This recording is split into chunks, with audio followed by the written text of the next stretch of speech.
fost odată, ca niciodată, în adâncul mării, castel frumos ca în povești. Nu-l atinsese nici când ancora vreunei corăbii, la așa de mare adâncime era. Curtea era toată numai cu flori ciudate și pline de grație, alge ce cresc pe fundul mării, iar peștii veneau și plecau de acolo, a idoma unor păsări pe cer. Aici sălășuiau craiul și crăiasa mării, care aveau 5 fete sprințare, cine și sirene mititeve. Sirenele aveau un joc preferat, să prindă meduze. Vai, ce frumoasă e! Dă-mi-o mie!" striga una dintre ele râzând. Frumusețea plină de grație a sirenelor o întrecea pe aceea a oricărei ființe din mare sau de deasupra ei. După ce se jucară un timp, sirenele îl rugară din nou pe tatăl lor. Haide, lasă-ne să vedem lumea de deasupra." Craiul se încânta.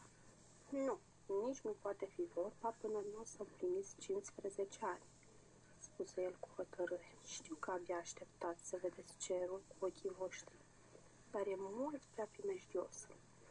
Acolo, deasupra, mai spuse și crăiasa, nu e nici pic de apă și oamenii merg cu picioare. Sirena Mezină, care era și cea mai drăguță și cea mai curioasă dintre toate, asculta cu mare atenție.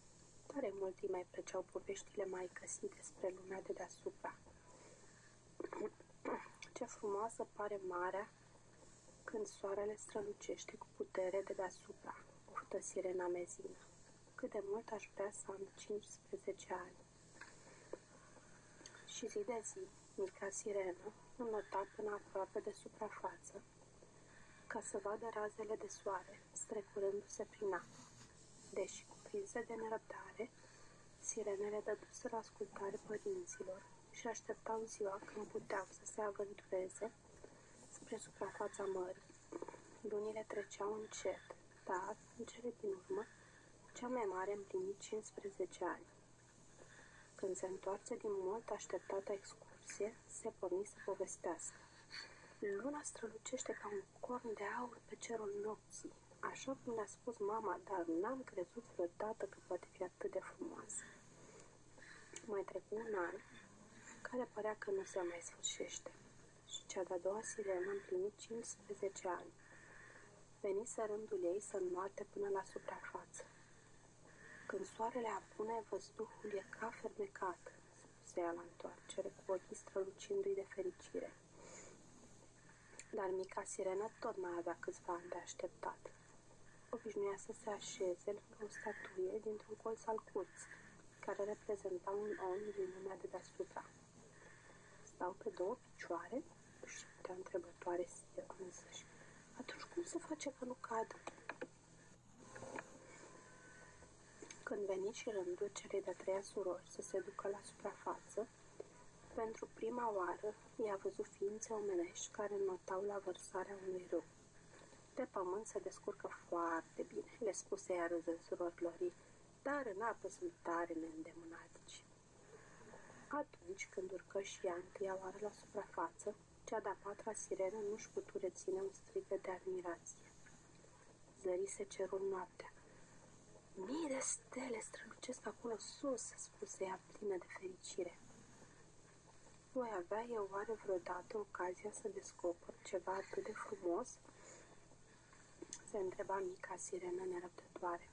În sfârșit veni și rândul micii sirene să iasă din mare. Se uita cu mirare și încântare la o corabie care plutea maestos pe valurile oceanului. Puntea era luminată frumos și se auzea muzică. Sirena era atât de uimită că se duse mai aproape de corabie. Un val mare o ridică, așa că putu să vadă puntea, zări oameni care stăteau de vorbă, râdeau și dansau. Când își făcu apariția un tânăr, muzica se opri brusc și lumea izbucni în urale. La mulți ani, să ne trăiască prințul, strigară oamenii veseli. Mulțumesc, prieteni, făcu prințul. N-am să uit niciodată ziua în care am împlinit 15 ani. Petrecerea continuă, cântece și veselie. Sirena se uita cu atâta atenție la prințul cel chipeș și nu observă furtuna care se apropia. Briza cea blândă se transforma într-o vijelie care biciuia marea, iscând valuri uriașe. Muzica se opri și marinarii se repeziră pe punte, în vreme ce corabia se ridica și se lăsa în jos pe oceanul înfuriat. Deodată, catargul cel mare se rupse cu un pocnet și corabia se lăsă pe o parte. Apa năvăli pe punte, marea și vântul loveau nemilos corabia care se scufunda. Mica Sirena văzu îngrozită cum prințul este luat de apă, cum ruptă din răsputeri să rămână la suprafață, dar valurile puternice îl împing la fund. Nu! Strigă Sirena, notându-i despre el. Îl trase la suprafață de gulerul hainei. Nu crezuse niciodată că o să aibă atâta putere. Mica Sirena notă multă vreme, ținându-l pe prinț în brațe. Avea ochii închiși, prințul. Când ajunse la mal, Mica Sirena îl puse pe nisip. Era la capătul puterilor. Trăgându-și sufletul, îi aranjă părul, dându-i peste cap și îl sărută ușor pe obraz. Apoi, cu glasul minunat, începu să-i cânte un cântec vechi de sirenă ca să-l readucă la viață. Prințul se trezi, clipind în ochi și încercând să-și dea seama ce-i cu el. Chiar atunci, 3 fete tinere ieșiră alergând din castelul din apropiere. Mica Sirena alunecă înapoi în apă, ușurată că prințul era în afara primejdii, dar inima era plină de tristețe. Ajunsă din nou în adâncul mării, Mica Sirena nu se mai așeză nici când lângă statuie. Avea acum la ea bucata de stofă ruptă din haina prințului la naufragiu. Tare aș mai vrea să-l văd pe tânărul acesta chipeș, își zise ea. Părinții se mirau de ce era fata lor atât de tristă. Ea nu le spusese nimic despre călătoria pe care o făcuseră la suprafață. În cele din urmă se hotărâ că trebuie să ajungă cumva să fie cu el. Dar cum o să merg eu fără picioare? Atunci îi veni în minte vrăjitoarea mării. Numai ea poate să mă ajute, își spuse Sirena plină de bucurie. Mica Sirena notă mult până ajunse la apele întunecate, care erau ținutul vrăjitoarei. O găsi pe vrăjitoare ascunsă sub tentaculele unei caracatițe. Nici Sirenea era atât de frică, încât abia putu să îngaime câteva vorbe.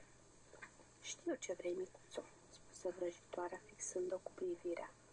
2 picioare minunate cu care să alergi. Să te ajut. Dar trebuie să-mi dai ceva în schimb. Și după o tăcere adăugă. Mi-ai dat glasul tău minunat? Mica Sirenă nu stătu deloc pe gânduri. Ar fi făcut orice ca să fie din nou împreună cu prințul ei. Da, strigă ea. Nici nu apucă să spună da, că îi și dispăru glasul. Sirena își atinse cu tristețe gâtul, nefiind în stare să mai scoată vreun sunet. Ia licoarea asta și du-te pe tărâmul oamenilor, îi spuse vrăjitoarea. Când o să o bei, coada de sirenă, o să ți se desprindă de trup. O să te doară, dar după aceea o să ai cele mai frumoase picioare de pe pământ. Mica Sirena luă licoarea și o porni grăbită spre suprafață. Ajunse la mal lângă castelul prințului. Vrăjitoarea a spus că o să mă doară, gândi ea stând în cumpănă o clipă. Dar amintindu-și cât de nefericită fusese pe fundul mării, departe de cel pe care îl iubea, își luă inima în dinți și bău licoarea. Mica Sirena simți o durere când coada a început să-i se desprindă de trup. Și, până să-și dea seama dacă vrăjitoarea reușise, leșină. Când se trezi, nu numai că avea 2 picioare frumoase, dar el era acolo, tânărul chipeș pe care îl salvase de la naufragiu, făt frumos, cel pe care îl ținuse ea în brațe. În sfârșit deschizi ochii, spuse el cu blândețe. Mi-am făcut atâtea griji când te-am găsit fără cunoștință. Prințul îi dădu veșminte și o ajută să se scoale în picioare. N-a fost ușor deloc. Prințul credea că o cuprinsese amețeala, de slăbiciune, dar ea de-abia învăța să meargă.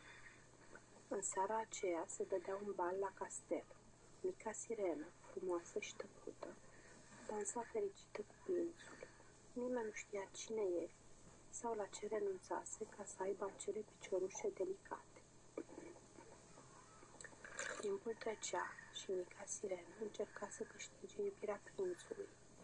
Și tare și-ar fi dorit mica sirenă să-i poată spune povestea ei și spera că el să-i poată citi măcar iubirea în ochi. Dar într-o zi află că avea să se însoare cu o tânără fată care îl găsise pe plajă. Crede că ea l-a salvat, se gândi sirena cu disperare. Nu mă iubește. De când mica sirenă părăsise târnul mării, surorile ei o vizitaseră în fiecare zi. Neputând să vorbească, le explică prin gesturi cât de disperată era. Știu, răspunse cea mai mare, prințul nu o iubește. Trebuie să o ajutăm pe draga noastră surioară. Haideți să vorbim cu vrăjitoarea. Dacă o să-i dăm părul nostru lung și frumos, poate o să fie de acord să o ajute din nou pe sora noastră. Cele 4 surori se duseră la vrăjitoare să-i ceară din nou părul. Nu, fetelor, răspunse vrăjitoarea, păstrați-vă părul. Nu sunt atât de haină cum mă credeți voi și știu ce se petrece acolo sus. Surioara voastră, cea curajoasă, și-a câștigat dreptul să fie fericită. Duceți-i licoarea asta. O să-și recapete graiul și iubitul ei prinț o să o poată urma în adâncurile mării. Nunta prințului, de pe vasul regal, începuse când mica sirenă bău puțin în licoare și începu să cânte. Plină de durere, îmi simt inima, uitat e cântecul de sirenă, pe care ți l-am șoptit la ureche. Prințul se întoarse brusc și inima îi se umplu de iubire, uitându-se la mica sirenă și ascultându-i glasul dulce. Sirena cânta, povestind tot ce se întâmplase din cauza iubirii ce o purta prințului. Tu m-ai salvat, spuse prințul, și de atunci cântecul tău a fost mereu cu mine. Noaptea, o sirenă mi cânta în vis. Tu erai. Mica sirenă nu-și mai încăpea în piele de bucurie și întinse prințul în licoarea. Beau, îi șoptia, dacă mă iubești, ai să renunți la lumea ta așa cum eu am renunțat la glas. Uitându-se drept în ochii micii sirene, prințul bă licoarea și o bău până la...